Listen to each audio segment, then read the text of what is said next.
Bom dia, pessoal. Sou eu, Fábio, falando pela Oliveira das Ciências e estou aqui com as minhas anotações para dar continuidade lá aos 12 trabalhos de Hércules. Como vocês sabem, se estão acompanhando aí, eu comecei a série com a minha filha. Na verdade, não foi só os 12 trabalhos de Hércules. Eu gosto muito de mitologia, eu tenho diversos livros aqui, lá para dentro e tal. E, assim, eu estou até estudando um pouquinho da mitologia japonesa, que, enfim, tá muito ali no Naruto, essas coisas todas. E já andei enveredando pela africana, mas eu gosto bastante da grega, eu tenho mais afinidade. Eu não sei se é porque eu fiquei mais tempo imerso nisso.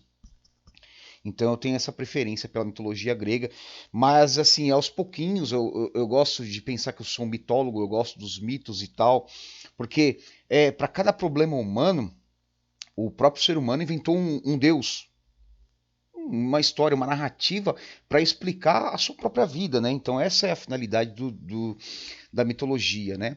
E sempre quando eu falo de histórias míticas, são histórias fundadoras e sempre, curioso, sempre vai ter uma relação com os deuses. Não estou falando de religião, gente, estou falando só de narrativas, histórias que são da humanidade. Então é muito importante, e assim, eu sou suspeito para falar porque eu gosto bastante.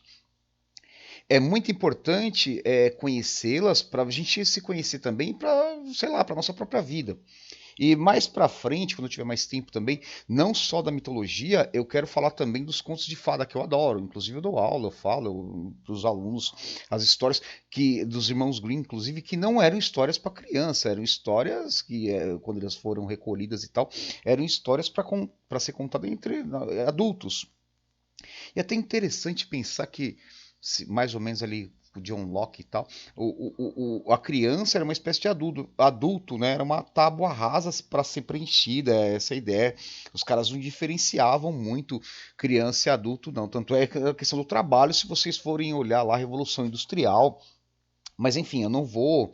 Vamos lá começar com Hércules, que é o que o nosso foco aqui, os 12 trabalhos de Hércules. Gente, é assim. Ontem a gente começou a falar sobre o nascimento. O Hércules ele não teve culpa. Na verdade, ele teve algumas culpas e tal, mas ele não teve culpa de nascer. Já começa o grande dilema da vida aí. Até em Édipo Rei a gente vai ver também lá que ele mata o pai e se casa com a mãe. Mas outra hora a gente fala sobre isso. Esse é o grande problema, pelo menos nesse aqui e tal. Os filhos não têm culpa do nascimento.